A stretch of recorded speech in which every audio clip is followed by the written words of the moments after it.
When I was younger, I whittled like a dagger. Like it kind of gave me a sense of sort of empowerment that I could just make something. I try to take editing as seriously as I do the art pieces I'm making. Essentially, the video is the thing people are consuming.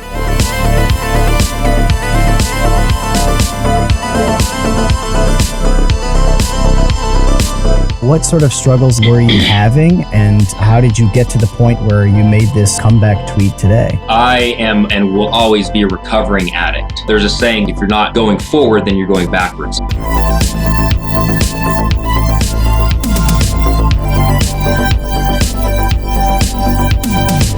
As you were talking about the value of scheduling, it occurred to me that flexibility is the ultimate sirens of creativity.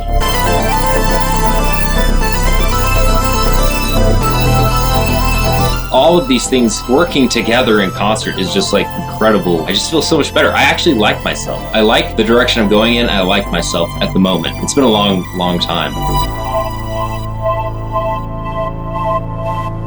Hey, welcome to the Create Unknown, the home of Make Something Mean Something. It is TCU's Day. We are here live on Discord every 6 p.m. Eastern. I am Kevin Lieber, and with me, as always, is Matthew Tabor. That's right, and you might think that the spelling of tonight's guest's last name is fairly straightforward, but it's actually spelled D-E-W-K. Bobby Duke is as pure an artist as we've ever talked to on this show. He just kind of creates whatever he wants out of anything. It's often wood, but it might be petrified dinosaur feces, and any medium in between is fair game.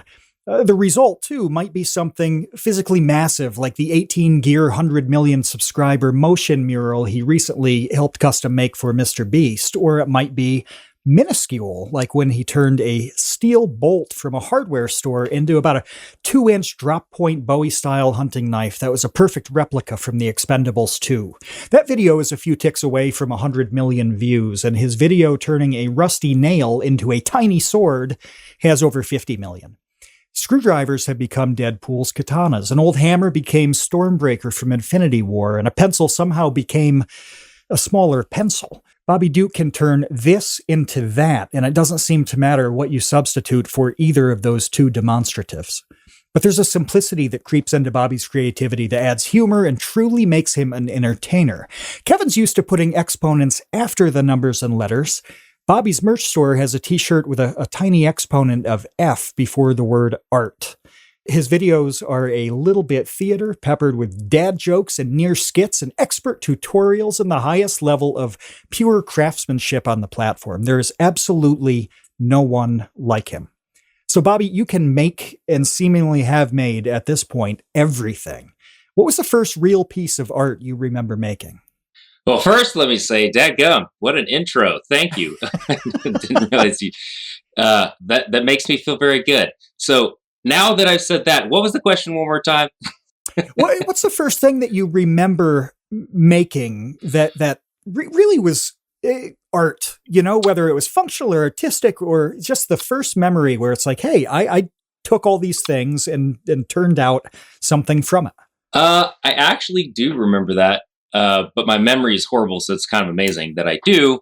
When I was younger, sitting around a campfire, camping with some friends, I just been given like a Swiss Army knife, and while we were sitting around, I whittled like a dagger, like just a little double-edged dagger, maybe a foot long or something. And all the boys, my friends were like, "Oh man, that's awesome! Can you make me one?" So I started making each of the friends I had there one, and it just kind of got me thinking, like it kind of gave me a sense of sort of empowerment that I could just make something.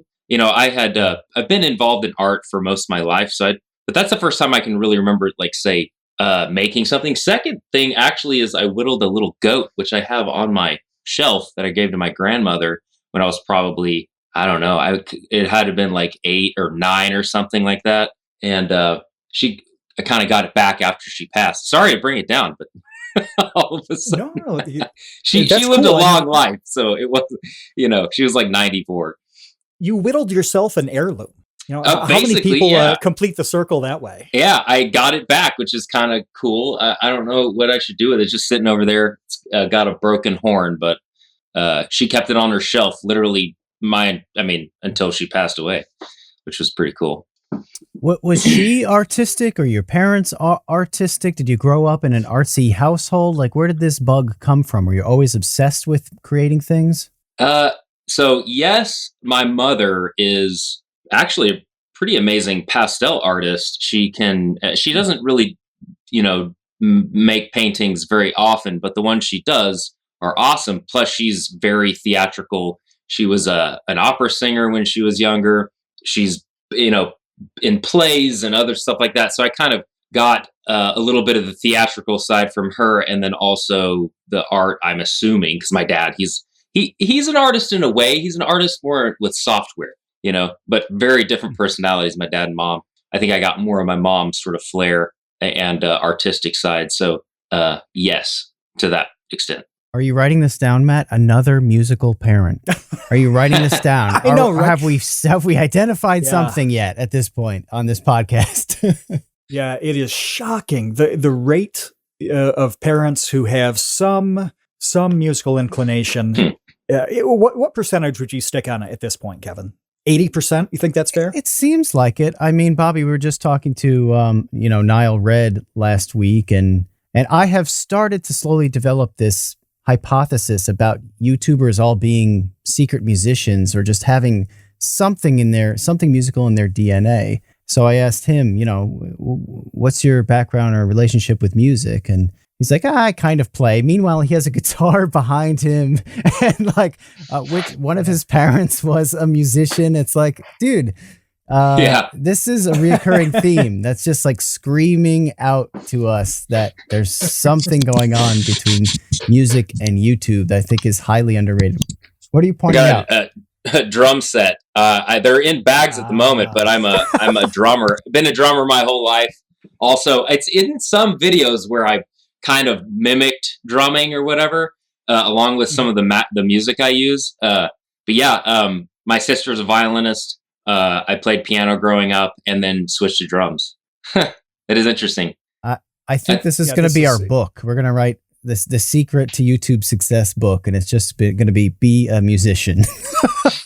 It is when you get these families that do it that way. Like, I want to go to like Hank Williams Jr.'s house. Just be like, hey, with your dad and your sister and your son and all this, your great grandchild is going to be massive on YouTube and nobody even knows it yet.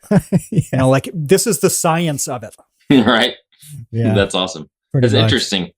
You wouldn't think that, because it's not really until these conversations happen that kind of comes out, I think. So it's been something really interesting to me to sort of tease out of people who otherwise maybe don't talk about their family or, their own musical passions. Yeah. I do think there's a generalization with rhythm and pattern, though.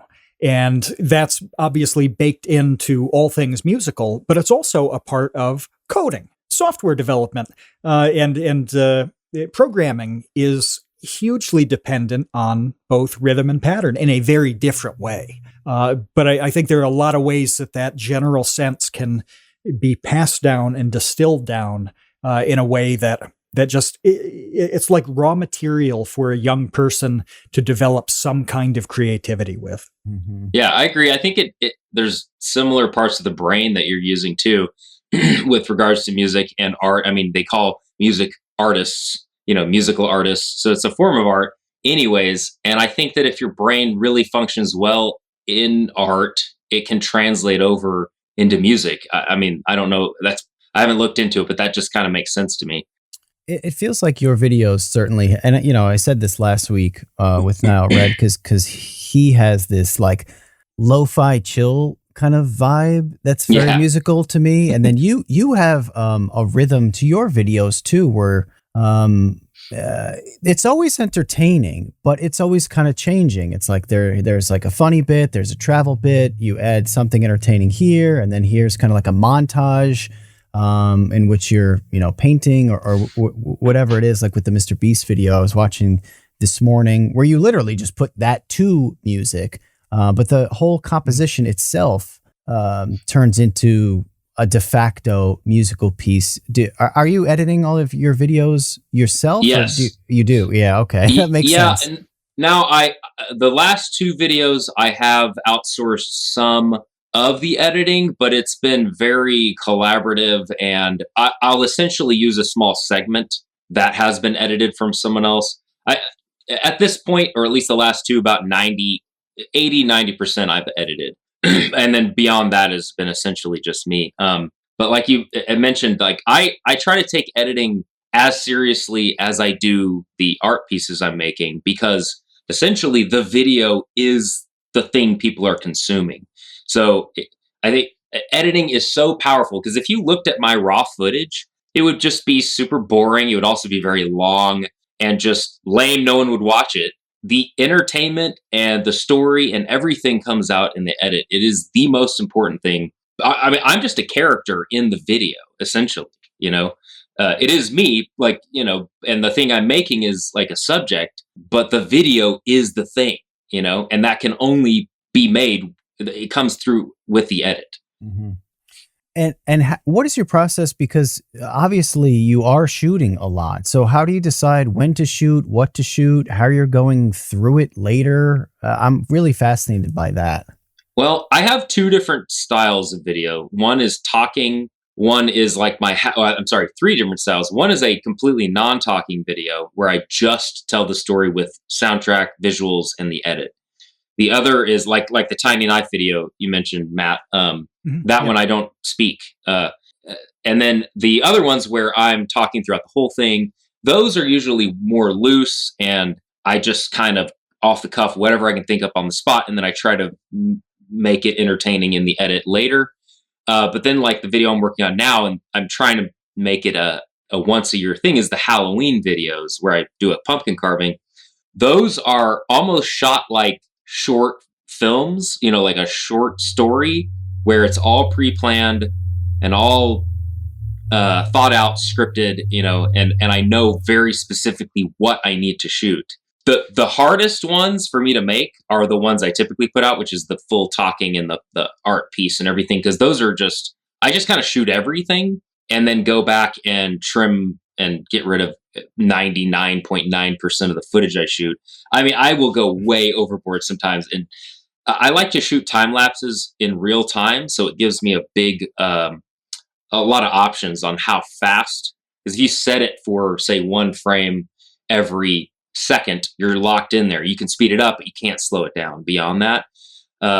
So that kind of extends the amount of time I shoot. But like the video I'm working on now, the pumpkin carving, I'm shooting just essentially what I need, you know, unless I forgot to hit, you know, to stop recording on like a part or whatever. But yeah, those are I don't know. It's not the easiest. I was going to say the easiest because I have to put way more thought into what I'm going to be, like the story, and everything is pre-planned. The others are easy to just sort of shoot and figure it out later in the edit. But I also have way more stuff to slog through, footage to slog through on those. So kind of three different videos, three different techniques. Mm-hmm. Sorry, I'm just making a list real quick of all the things for people who are listening, how to be a popular YouTuber. Be an incredible artist, be an impossibly good artist, be a great editor, director, have a great personality, sense of humor. Is there anything that you don't have? But I mean, I'm joking, but I'm also not, because, you know, we try to encourage people, really try to encourage people to be creative, to share their creations online. And sometimes I think people can get sort of wrapped up in, well, why haven't I made it yet? And it's like, well, sometimes like let me explain. Let me explain to you why I am not a basketball player. Okay, really simple. Bad at running, cannot jump, not great at shooting the basketball. What else?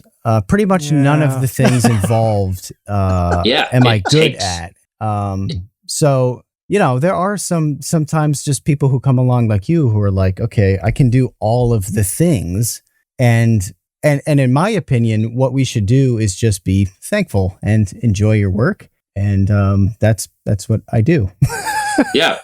Work with what you have.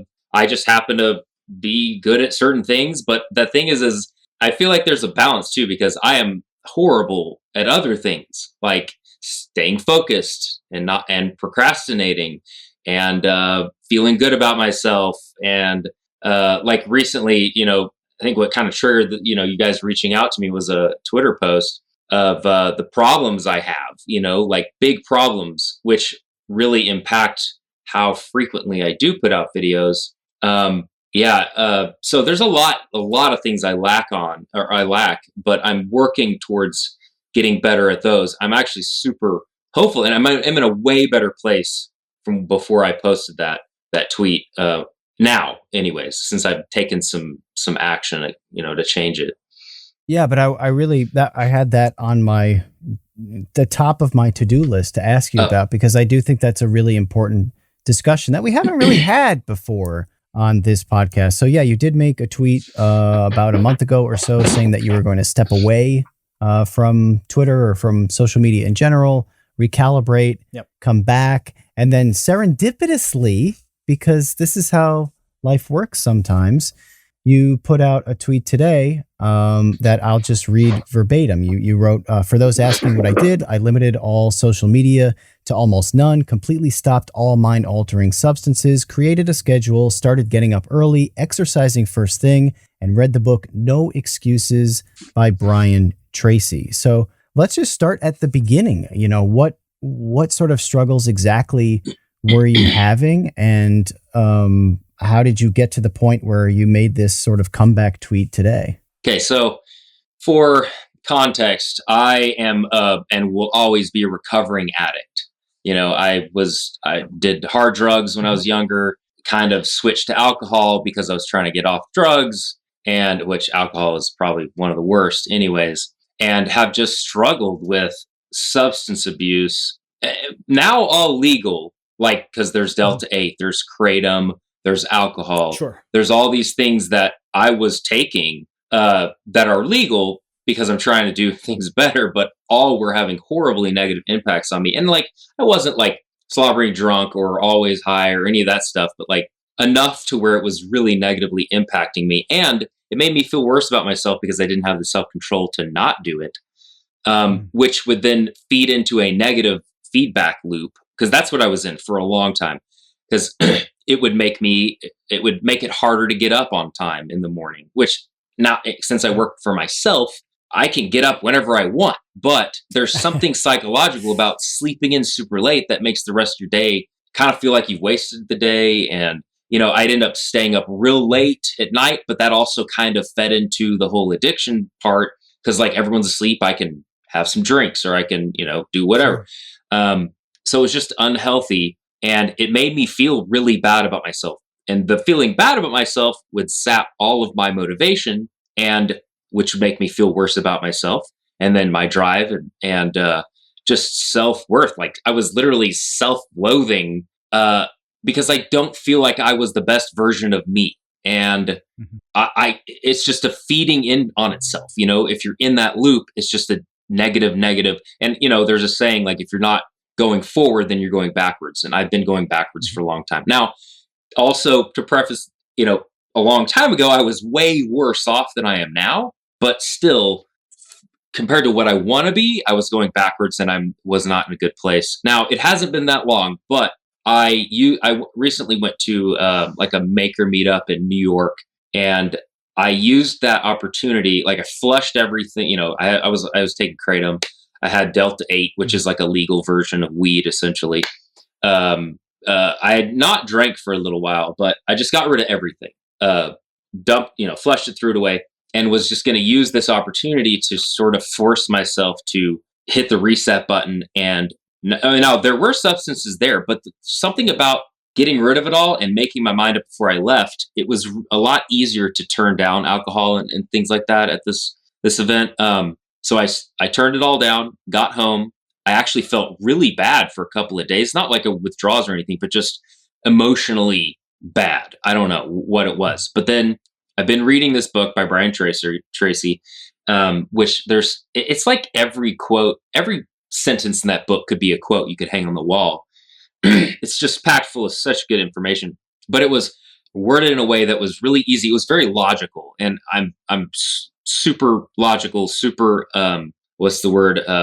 What's the word where you take everything at face value? I can't think right now.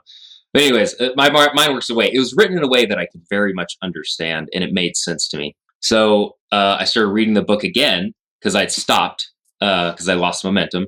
So it was like, I don't know what really happened, but I wrote down a schedule because I've never had a schedule. I've always been like, I'm just a free spirit artist. I can just do what I want and, work on things when I want. But that literally made me not get anything done,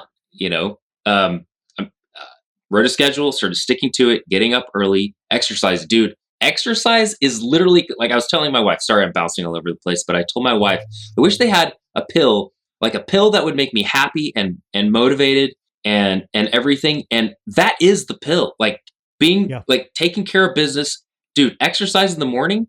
I mean, it literally is drugs, but they're just natural brain juice drugs, like endorphins and dopamine and things like that.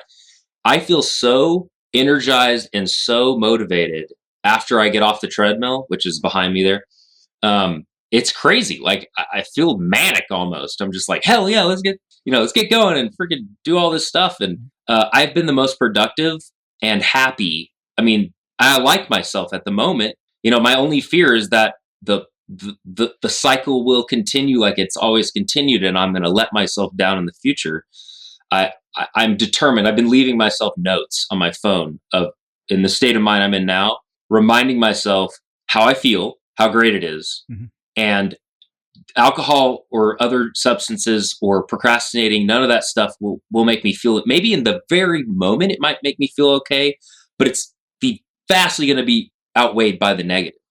It's just like little notes in my phone that I can go back to. I even once, when I was drunk, I wrote myself a note as if I was talking to a totally different person. And that also was kind of an impact. I read it to my wife. She's like, you got to keep that because, I was basically talking like, you're messing this up. The only one who can change this is you. And you're keeping me from happiness and from being productive. And, that's literally, I know I'm rambling, sorry, but that's literally why I have been, my output in videos has been going down and down steadily over the years because I've been moving backwards. And also my projects are getting more, kind of crazy, a lot of them. And I'm trying to one up myself. So the complication factor has gone up, but it's because I've been not taking care of myself physically or mentally. And I know I've talked about it in some videos with the Deep Thoughts with Dookie segment,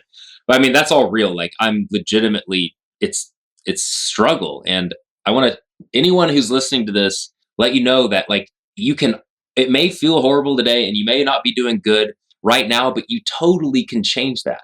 Like I don't know. I just want to encourage you to like, just do some simple changes, and that can start that ball rolling until you're in a positive feedback loop, because it will give you the mental boost and you'll start feeling better about yourself because you're doing something positive and good, and it'll encourage you to keep going. Like that's literally what happened to me. Sorry, that was a huge ramble. No, that was so much important stuff though. And we've talked in the past about how tiny little things compound over time. That thing like if today is 1% better than yesterday and tomorrow is 1% better than that, a year down the line, you're in an exponentially different place. But that works too on the negative side. Like when you were talking about feeling basically creatively dull and whatever, it probably wasn't market. You probably didn't notice it. It's not like you woke up one day and thought, well, like yesterday was a 10 and today is a 2. Right. No, it was probably going down by like 100th a day. Yeah. And then a year later, you're like, hey, I'm not who I was. Yeah. And that descent is bad news, and the stuff that you say about physical activity. I mean, if I am such a strong believer in this. I've talked to Kevin about it to the point where I can't believe he hasn't kicked me out of our Slack. And there are only 2 people in the Slack. And he still probably should have kicked me out. No. I like it. I like it. It's positive things. I would never kick somebody out. Hey, my life is going better. Oh, get out of here. I'm tired of hearing about this. You're being too positive. Yeah. My problems were physical, and I simply couldn't. There are a lot of prescriptions that would fit the problems that I have, but I can't take them because I would just not be mentally capable of doing my job in the way that I need to. Yeah. It's like, well, what do you do here? There are only so many solutions. And what is it? October, 6 months ago, I had an entire month where I basically worked out of bed for a month. And now I go through the whole day, and then I do something physical from, 5 or 6 or whenever I'm done until like 10 every night. And it feels awesome. Yeah. The thing that you're saying is like you're worried about kind of relapsing into unhealthy behavior. The fact that you have demonstrable success with this, that you can look at it and think, if I do this kind of regimen of living, things are going to be, it's not theoretical. Like this is the reality for 3 days or 3 months or 3 hours where I was sharp, I was productive, I was 100% creatively. That that's the result. And I think it's a little easier to swing back from those down times when you have demonstrated to yourself in a tangible way that doing A leads to B in a good way. Yeah. No, I just like my brain is the biggest asset I have. Like without it being 100%, and like creativity is like, if you're not really on it mentally, creativity is really difficult. It's really difficult even when I am functioning at 100%. I have to, work at it and think, and I'm supposed to have creativity on tap. And that is just like, why am I making things more difficult for myself? It's just kind of stupid. The self-destructive behavior, it just doesn't make any sense because it's all immediate gratification issues. Mm-hmm. And when you look at the big picture, and like you said, the little bitty steps towards in the wrong direction, of one day you wake up, you're like, holy crap, but that, like you said, it can go the opposite direction. There's a great saying, like, how do you eat an elephant? One bite at a time. You can eat an entire elephant in just one bite at a time. And that's the way I'm kind of looking at my movement forward. Is I've just switched that loop that I've been stuck in, that self, feeding loop. Now I'm trying to go the other way, and I'm not super far into it. And I know it's like, I'm super pumped because like I'm feeling better, but, I also, big thing is to remind myself, like, there will be days where I'm frustrated. There will be days where I have an argument with Nicole. There'll be days where it's really going to be tempting to like fall back. Cause I know the first thing if I go back to drinking or doing anything, that's going to be like the trigger, because I don't look at it as, oh, I've done so good for all these days, and this is just one step back out of 100 forward steps. I look at it as, oh, I'm back to zero, and I'm trying to retrain my way of thinking that if I do slip up, I'm going to do my best not to, but if I do, that's just one half step back out of 100 forward steps. Mm-hmm. Yeah, it's like when people weigh themselves, you really don't want to do that every day necessarily, because that doesn't matter. It really doesn't. Like, it's insignificant when you go way up or way down day by day, depending on what you ate, what you did, what you drank, how much water weight you're holding on to. You poop? Yeah, exactly. And that's a very real thing when you're quantifying something. And you've got to think about it like an investment portfolio, where you're not a day trader who's sitting there trying to eke out all these little changes. Like, you kind of want to be able to retire. What matters is 10 years on, is the trend upward? To what degree is it upward?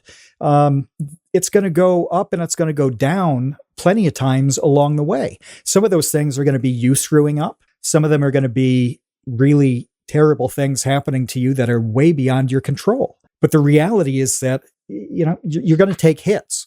You're going to go down.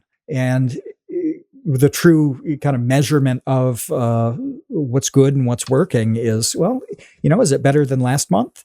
Is it better than 6 months ago? Is it better than a year ago? Is it better than yesterday? Whatever the time frame is. That's really what matters. And just accepting that you're going to have these, well, not just down days too. You're going to have crazy good things happen to you that you kind of don't deserve.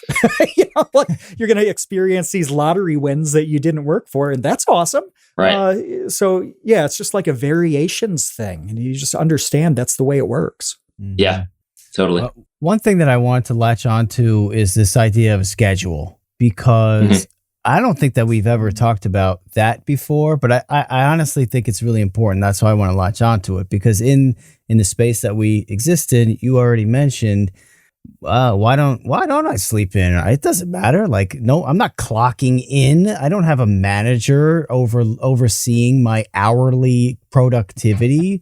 Right. It doesn't matter. And that, I think that's a really, really it doesn't matter is such a bad, I mean, we sort of got into this a few weeks ago in a different podcast about quiet quitting, but it doesn't matter bug in your brain, no matter what it is, whether it's washing the dishes or getting up at a reasonable hour, it doesn't, that either way, if the answer is it doesn't matter, then all of a sudden that bleeds into so many other things in your life that really do matter. So it's like, if you take little things seriously, if you treat them as if they do matter, that stacks, that scaffolds, and all of a sudden a lot of good things come out of taking little things seriously and mattering, like waking up at a normal, and I say normal, but like, the time in which people go to work that do have bosses and they do have to clock in at 9 a.m. It's like, yeah, not 3 p.m. The appropriate time is not. Unless you're a stripper, and like that's fine, like they start later and that's okay. Yeah, you got the night shift. You have the night shift. I've worked night shifts in clubs, not stripping, but I could have. Nobody just would hire me. But I mean, look, dude, I get up here and I get in my office and I sit down at my computer before 9 a.m. Monday through Friday. And sometimes that first hour, I'm just, maybe there's a couple emails I need to get to. There's a couple of things that I need to do. But for the most part, it's just being engaged in the process and treating it seriously, like a real job. And the creative people have to have structure. I think that there's this total fallacy around like, oh, like we're so free to do everything. It's like total freedom is chaos. And you cannot do anything if you're totally just open to everything. It's like at some point you have to make decisions and you have to get things done, and you have to even create deadlines for yourselves to do those things. So I'd love if you could go into a little bit why you created a schedule and sort of how that's been working for you and how that's been different from how you worked in the past. Well, in the past, basically, I used to work at normal jobs. Well, mostly normal jobs. Where that I had to be at work at a certain time, so was used to that. And then when I started working for myself full time as a YouTuber, I just completely let go of any real urgency on getting up. Whatever. It's hard to make yourself do that when you're not going to get fired. But my schedule, it's 8 a.m. It's right there. I actually have several of them posted throughout the house so I can, remember what I'm supposed to do. The why was, it's a way for me to, not only get more structure so I can be more efficient and get more done, but also I feel that a lot of creative people probably also have some comorbidity with like ADD, ADHD, and I am no different. And it's been proven that people with that function so much better with structure. And I was living complete unstructured environment, and it was not healthy. It was like making it worse. I would end up going my entire day. Oh, here's another main point is there's no defining line where you're not at work anymore. So I could never completely relax because I was always feeling bad because I procrastinating because I had no structure to my day. So even though in the evenings when I was not working, sometimes I would be kind of floating back to the computer, do a little editing or go out there, but I was never fully relaxed. Like, okay, I've put in a good day's work, which is only accomplished by some structure and setting goals and limits on yourself. So it was like I never truly was able to enjoy the moments when I wasn't working, because I was always feeling bad that I had more to do that I should have gotten done because I didn't get it done because I was so chaotic all day. That was the main reason, because I want to be able to say, okay, it's 5 o'clock, 6 o'clock. I can, without any kind of anything weighing on my mind, enjoy, watching a show with my wife, or hanging out with the kids, or working on whatever, doing what I want to do. Oh man, I had something else I was going to say along those lines. Totally spaced out. Crap. Yeah, but Anyways. you're compartmentalizing your day, and providing structure, which does create a clear delineation between, okay, I'm engaged in work and now I can decompress, and Yes. that makes a lot of sense. You need that, or else, like you said, it's just constantly in flux, and you there must be so much anxiety surrounding. Well, I can do one more thing. It's 10:30, but I woke up at 3, so really that's only like I haven't been up that long, so maybe I should still be working. But it's like, but everybody's asleep, and it's just madness. Yeah, that's another thing. I used to be under the impression, and I still I do have some of my most creative bouts in the middle of the night. Usually, under the influence of something, but really. Having a schedule at a normal time of day, I think, like I said earlier, it's a psychological aspect of you're starting the day when the day begins, and you have all the rest of that day ahead of you. Even though you may function good at night or whatever, we're diurnal. We are awake during the day. There's also a big aspect of Nicole would get up and she'd already be awake for hours, and so not that she was like upset with me, because we just kind of got used to it, but it was almost like I felt like I was sort of just leaving her alone too for a huge portion of the day while I'm asleep. She's getting stuff, doing stuff around the house and whatnot. But really it was the getting enough sleep and getting that schedule, and it just made me more productive, which made me feel better about myself. Also, the quitting substances, the clarity I was experiencing. So I'm way more, my sweet spot is in the middle of the day as far as creativity and being productive. I used to think it was like there's a Lewis Cole song that I love, who's also part of Knower and the drummer for Clowncore, which I'm a big fan of.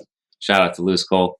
But he has a song called The Weird Part of the Night, which I totally, resonated with me. He talks about like, it's quiet, no one's going to mess with you. It's also like when creative juices flow and all that stuff. And I think that's kind of yes, it can work, and that there is some truth to it. But honestly, I don't know. I feel like I'm working more efficiently and at 100% during the day now. That's basically. There are a couple points that I wanted to make, and I think I've forgotten two of them. The first one is that the flexibility with all of this stuff is awesome. And I was thinking a couple of weeks ago that if something terrible happened and I had to completely switch gears in my life, what kind of thing would I do? Well, I'd want to be at home, because at this point I do enough stuff here that I really would have a tough time, taking off from 9 to 5.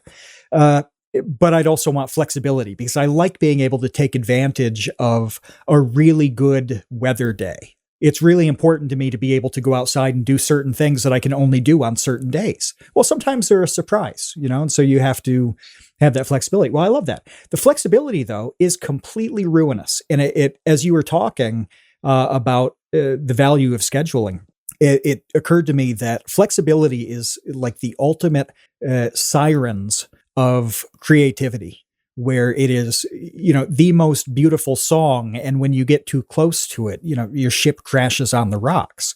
It is the best thing and potentially the absolute worst thing. And you have to pull the Odysseus and have somebody tie you to the mast of scheduling to be able to benefit, from the good parts without crashing against the rocks. Bring in some Greek mythology. That's awesome. Yeah. But yeah, Kevin, like you mentioned, compartmentalizing it gets me in the mindset too with the schedule because so I get all these other things which reduces my get them done, it reduces my stress. I have less sort of cluttering my mind, of the things that I should be doing or whatever. Like I've told Nicole, it feels like I'm spinning in circles with a tornado of stresses and ideas mixed with, things that I know I should be doing and all this stuff, just like a chaos in my mind. It's a way to sort of quiet all of that. And especially the part of the day where that I've scheduled for creativity, the creative parts, I'm fully there because I know I've planned it out. And it is just, it's crazy. Like all these things I've been told, like you need to do whatever, I'm like, yeah, that's for normies. I could just be creative and float about the day like a butterfly and just whatever. But honestly, it's so much worse that way. I'd end up with more anxiety, more just like or less accomplished at the end of the day. And I don't think even when I was being creative, I was as creative as I could have been. Yeah, you really have to sort of like lower the blinds, to use a weird metaphor, in your brain to have it as quiet as possible, to be as optimally creative as possible. And when I say lower the blinds, I mean like not have distractions, not have things chirping in your ear, not having notifications going off, not having emails that are really important that you're waiting to pop in your inbox that you have to respond to right away. Whatever it is, this list can be, infinite. Yeah, totally. Sorry, I thought you were done there. Another thing I wanted to talk about real quick is the whole like putting your phone down. I love distracting myself with my phone. I'm addicted to my phone. YouTube, Twitter. I deleted TikTok just because that's literally crack. So I mean, I'm anything you can get addicted to. I will, and my phone absolutely. And creativity is born out of essentially boredom. Allowing your mind to wander. And I never was allowing my mind to do that. On the toilet, got the phone out.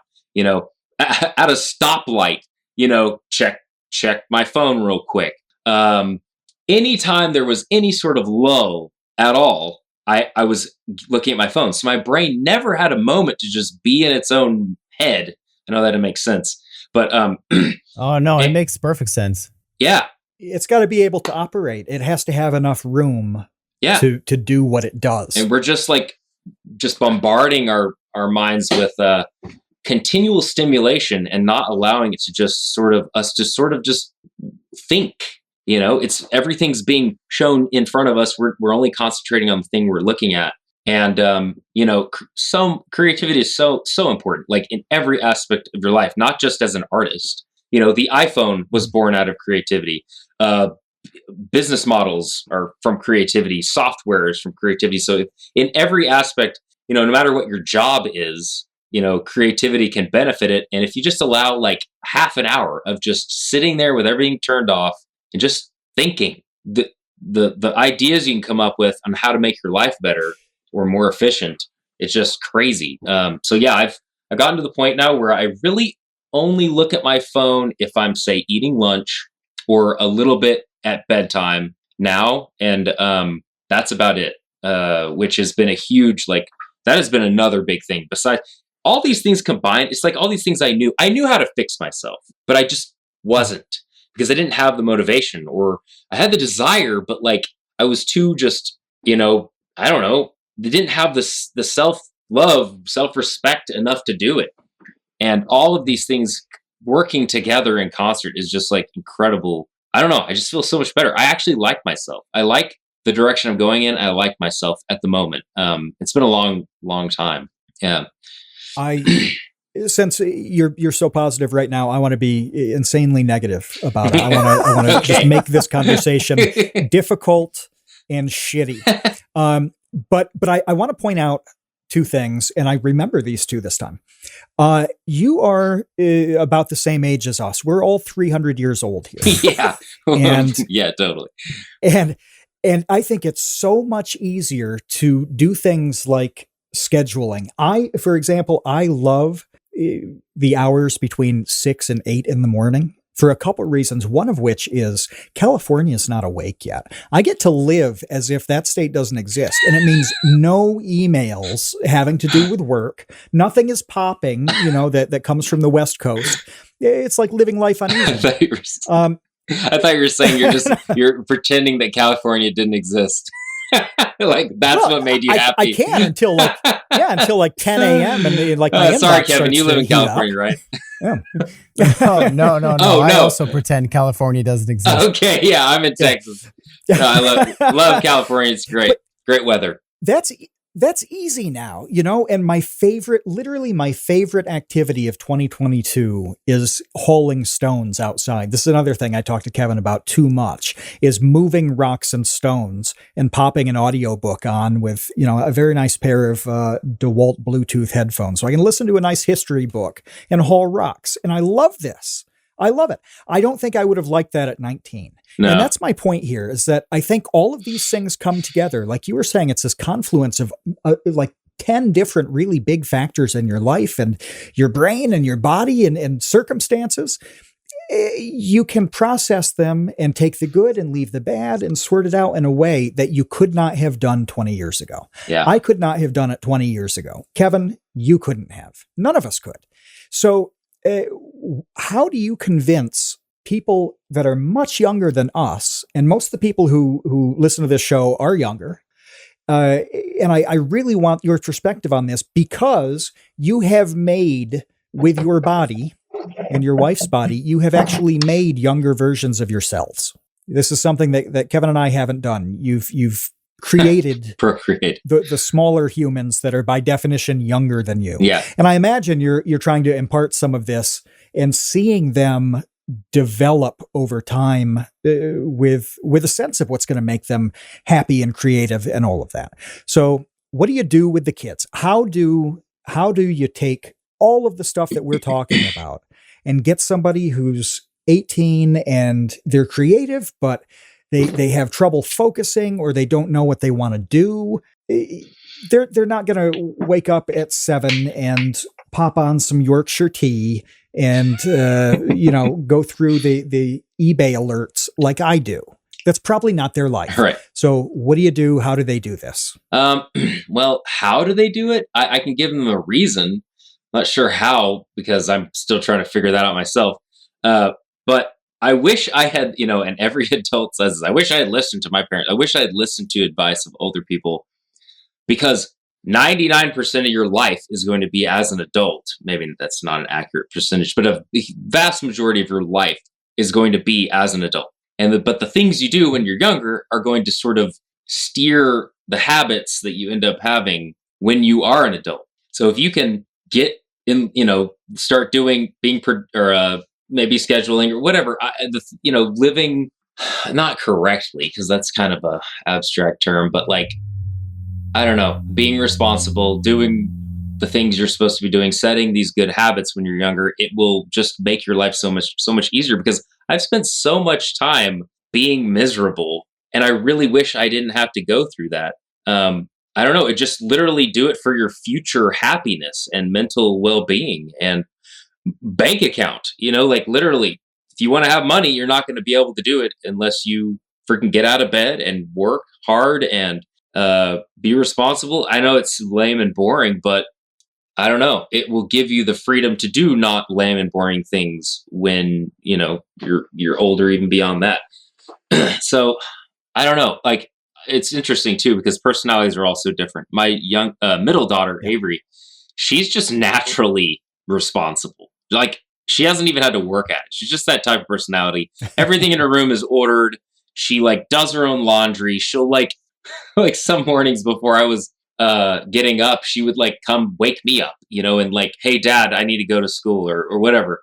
So it is kind of, people will have an advantage just based on their personality. But for people like me, it's hard, because I didn't do those things when I was younger. So it's hard for me to tell them how to do it or why I know why, but not how. I had a weird upbringing too. I know we didn't get into that, but I was homeschooled, home church, super sheltered, a like completely isolated from the world, essentially. Like think Mennonite sort of. The girls like made their own swimsuits because there was nothing on the shelves that was modest enough.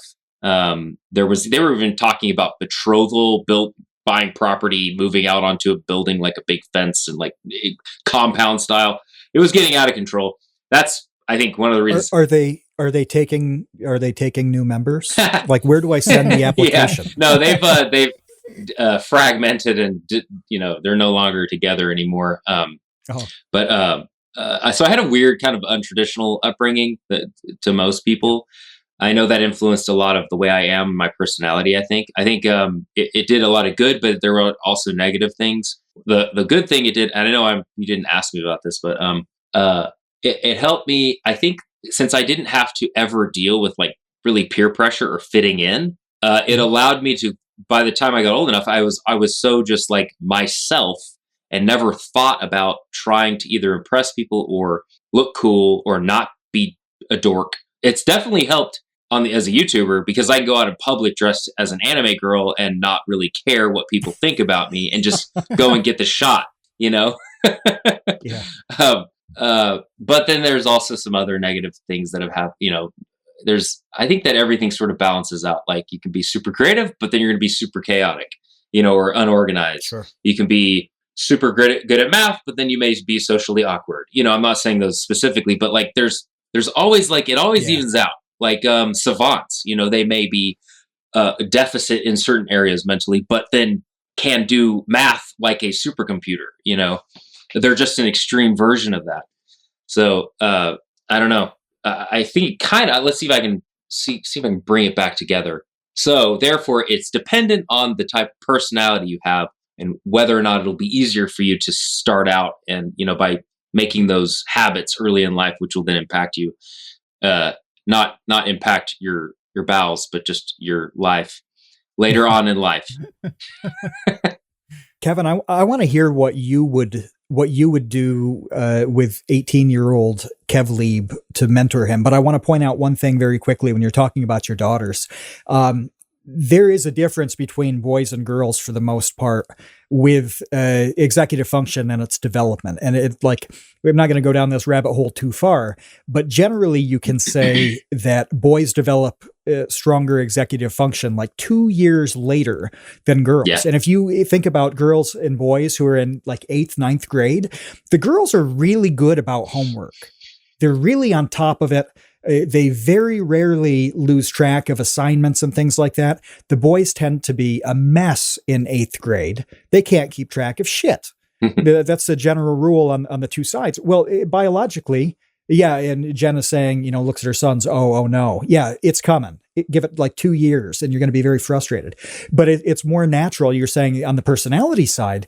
Yeah. And it's a thing with boys and girls. And so the boys tend to be more chaotic for quite a lot longer. And the effects on structuring something like making use of creativity is incredibly difficult when you're talking the younger people, and so when somebody does become 18 and maybe they go to college or they start working, but they're out of school, that's the important thing. And they have a lot of options and a lot of flexibility. They don't have a whole lot of practice at structuring and scheduling and figuring out how to do really anything in a productive way. So, Kevin, I know that you kind of rode that weird cusp of taking art through, high school and then to college and to comedy and all that stuff. What would you do? What would you say to convince yourself to do it better? I don't know. While you were this is like the hardest question ever. Yeah. Well, and I don't have a good answer because I never thought about it before. So I'm like balking on it a little bit. You're gonna pun? Yeah, I need an intentional walk here. I just wanted to make a joke about 8th grade boys having no executive function, but constant awkward boners. Like, what a combination that is. Like, it's like the worlds colliding in like the worst ways imaginable. God. Yeah, I don't know. I don't know what I would say. I think when Bobby was talking, all I could think about at a fundamental level is like, how would your life improve if you if you actually treated yourself like you were important and that the choices that you made mattered, what would happen? And I think that the answer is things would get better. Yeah.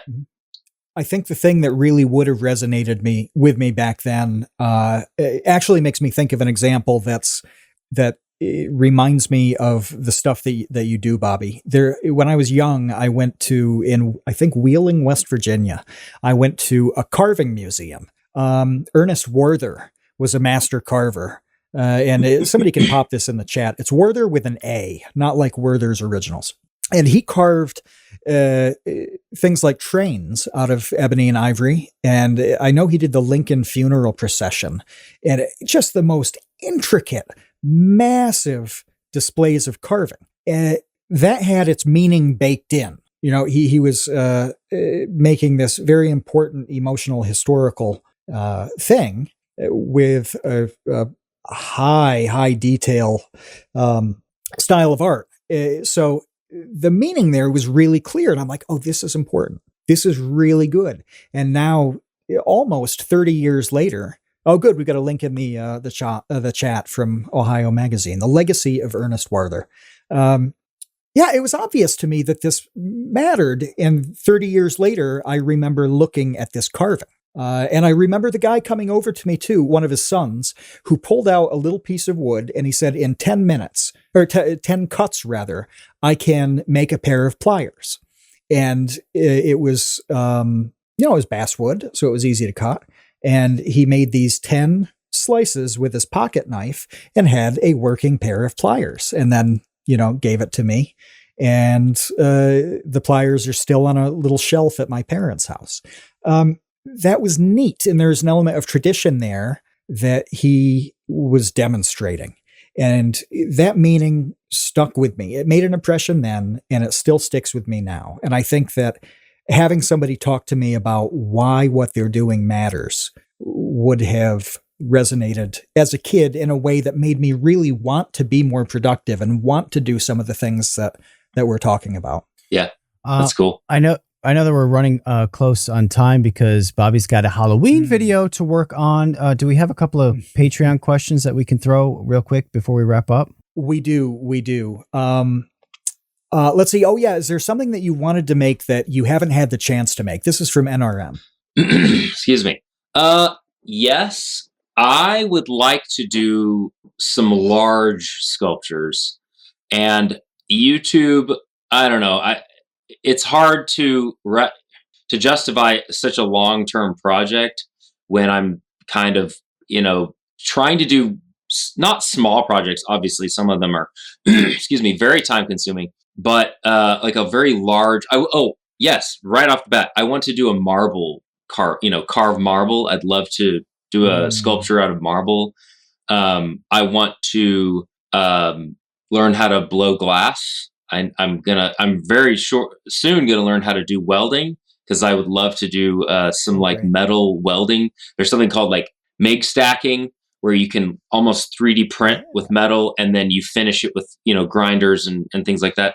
I would love to do that, but also just like a large piece, just because it would be cool. That's the thing. That's what at the top of my head. I've got a bunch of ideas that are kind of floating around, but they're kind of one of those ideas that it's gonna have to wait a little bit unless I can just sort of work on it in the background. But I don't want to not record it. That's another thing we never talked about. Like, I actually enjoy making the most when the cameras are turned off, because I don't have to think about, is my hand in the shot? Have I lingered on this shot for too long? Do I gotta, whatever, change the camera angle and stuff. I love making YouTube videos, but there's something about just when nothing is watching, just making, being creative and stuff. I don't know why I brought that up. Sorry. Hey, there's another idea. Better say it. No. So that's good, because it actually elides into one of the questions from Chinchilla, who is an excellent artist in his own right. He asked, where does making the videos lay in conjunction with your art? Like how do you balance those two things in terms of the video being part of the art process, or is it a documentation of the art process? Like, how do they mesh or stay separated, or what? It, it is totally meshes, in my opinion, because I'll try to. I'm always thinking about, like I said before, how long have I been on one shot? Because if you just sit and it's just a time lapse of non-moving, sometimes that can work, depending on the context, situation, soundtrack, whatever. With maybe added a slow zoom, over the course of a really long time lapse. But I'm always trying to think of how to maintain a visually interesting, footage or whatever. Because ultimately I am making a video. So that's always in the back of my head. Maybe shots like, just for example, like I'm adding food coloring to the inside of a pumpkin on this next carving. I have a shot kind of looking over my shoulder, but then as I'm like going into the pumpkin, there's a hole on the opposite side of the pumpkin. I shove my camera up into the hole so you can see almost the inside POV, shot, just to keep it interesting. It does totally blend, what I'm making, but also I'm making a video simultaneously. So I always have to keep that in perspective. Was that difficult to do at first, squaring the two things, the video element and the art element, or was it just kind of there and clear to you in your head? Well, I mean, at the beginning, my videos were super lame. They were just strictly tutorials or just montages. And it was only when I started thinking, like, I'd actually like to get views, and I would like to also have fun with this. It's another creative expressive element to the art, not just what I'm making. Make the video about the thing I'm making an art form itself and also interesting. So it was kind of it developed over time. I started thinking more and more about it, and I learned how to edit as soon as I started putting videos out. Like, I wasn't an editor before, so I kind of came into this with the idea of how to make an entertaining video, or a video that people want to watch. I try to balance also entertainment with information, with seriousness. I know less seriousness than, all the other things, but totally lost my train of thought. Well, we can jump into the next one. And if it comes back in too, mention it. We've got the flexibility, but we're not going to crash into the rocks. This one is from W Quiz. It is great. What's the most outlandish video suggestion you've gotten in your comments? Because with all the weird and amazing and interesting things that you do, people must throw some bizarre ideas at you. Surprisingly, in my video comments, I haven't actually asked for video ideas, which is actually a really good idea. Because I typically have some kind of, they come out so infrequently, I have plenty of time to figure out what the next video is going to be. But most of the comments are just, on the topic of the video. Well, I mean, I did carve dinosaur poop, and that was a suggestion from Dan Markham's audience. So, what's inside? He got like a copper light, petrified dinosaur dookie, and his audience was like, what should I do? Or he was like, what should I do with this? And we're like, you got to send it to Bobby Duke, let him carve something, whatever. So that was a kind of a adjacent, idea that was given to someone else, which then came to me. But so I really don't have a good answer for that specifically. There's not a whole lot of suggestions. It's mainly just like, commenting about the video itself. Okay. All right. Yeah, and I imagine too that you can only implement those suggestions so much, right? With the process that you've got and all the limitations. Well, it's kind of my fault. I should throw it out there, be like, hey, what are your suggestions for videos? But I haven't done that yet for some reason. It's like when was it Weist who's just like, I've got this amount of money, go buy things on Amazon to decorate my streaming room, and you can imagine the sorts of things that people had sent to him with, with that money. I think he had sex toys on his wall for a while. Yeah, I think Michael Reeves did something similar too. Yes, he did. Yeah. Didn't he? Yeah. Okay. Yeah. Okay. Well, the last one from the chat it touches on the theme that you were talking about finding a way out of the doldrums and pulling out of that and staying out of that. At this point, like at this moment in time, what's the thing that you can call on mentally that will give you inspiration to keep going on the path that you're on, which you say is very good, rather than backtracking? Well, just the past, miserable time I had, remembering how much it sucks. And honestly, I didn't make this change until I got to the point where I was just fed up with being unhappy.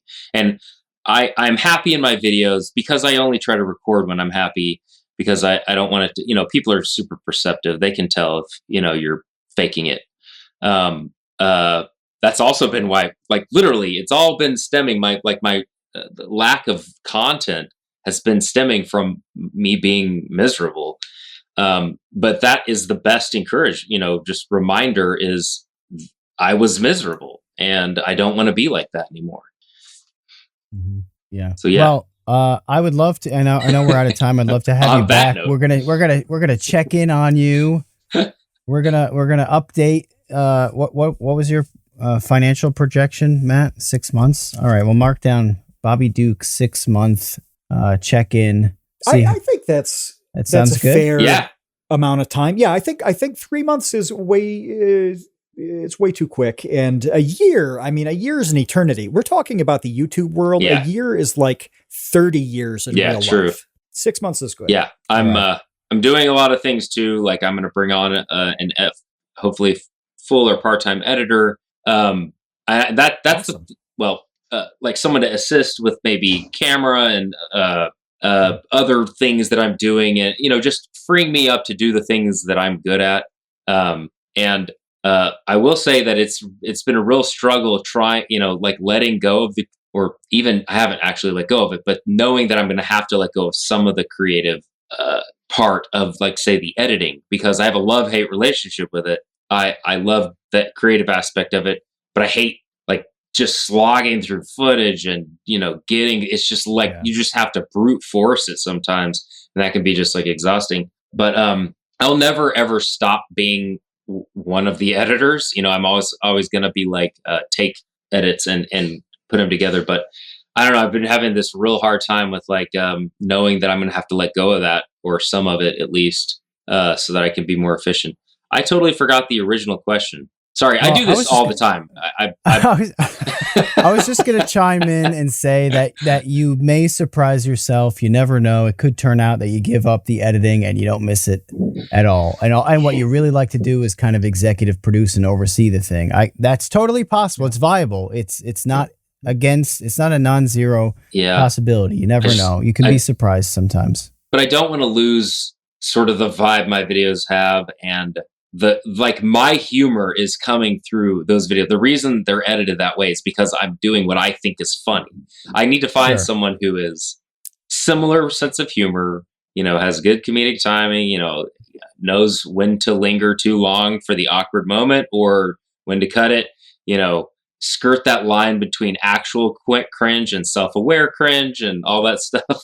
Like, if I can get my daughters to laugh and like sigh and like, dad, and I usually, I know that I'm doing okay, with the video. It's a perfect blend. All right, Bobby Duke, check out his channel, about, I don't know, 1 million amazing projects and videos on that Kevin, channel. Do we have that final question? Oh, okay. It's a quickie. Well, here's a question we'd like to end on. We ask all of our guests, and it's a simple one. It's not simple. What makes an interesting person in your estimation? How does one become interesting? Wow, that is a good question. I think life experiences and also like a unique personality. Someone who, I don't know, I think life experiences give someone interesting to talk about, which then can make their perception of being interesting. But what makes the person interesting is the question. I don't know. I think the way your outlook on life, and how you talk about those things, if it's different than, say, everyone else's, or then that in itself can be interesting. I don't know. It's a really good question. Well, I think by your definition, Bobby Duke, you are a certified interesting person. It was great for sure having you on, and April. We'll have you back in April. Yes, sounds good. Talk about how great things are going. All right, everybody. Thanks for our patrons for hanging out with us. We'll be back on Tuesday with Ian Hecox from Smosh. You don't want to miss that. That's right. Until then, we will see you, Space Cowboys. Thanks for listening to The Create Unknown. We make this show with the support of our patrons. 100% of that goes directly to keeping episodes going every week, and the recent support has been amazing. Sidpoke, NRM, Venture Addicts, Weezergood, you all really do make this show happen. Thank you to the Tots and Dumpster crew, old and new, who save tiny little lives every month. And thank you to our grizzled, battle-hardened child infantry. Clemente de los Santos, Dan the Latch, Demetrius Andrews, Erica, Farrakhan, Jen Mefasanti, Kevin Menard, Mikhail Steinke, Monahim, Natsu, Penny Peddler, Risebread, Ryan Kinder, Samuel Manser, Sean S., Sean Malone, and Tom Vidioger. And a tremendous shout out to our elite baby gang commanders: Atrocious Guff, Kat, Dojangles, Graham Robertson, James Gallagher, Jeff Davis, Orange Vanilla Coke, Patrick Pister, TCU's personal pilot, Andy, Ryan Carroll, Baseweight, Vinthos, Yeetus Deletus, Jonas Walter, Nathan Robinson, Jelksies, and of course, Trevstead. You are the elite. Thank you as well to our indentured servants, producer-editor Ben Webster, Minecraft mogul Laterman, Discord kitten wrangler Conrad, and producer emeritus Dan Yoshua. Thanks to Baseweight for use of Created in the Unknown for the opening theme. Thanks to Electro Voice for giving us mics to sound good on top of it. And a special thanks to Main Gear for powering all of our PC endeavors. The Create Unknown is an Unknown Media production in partnership with Studio 71.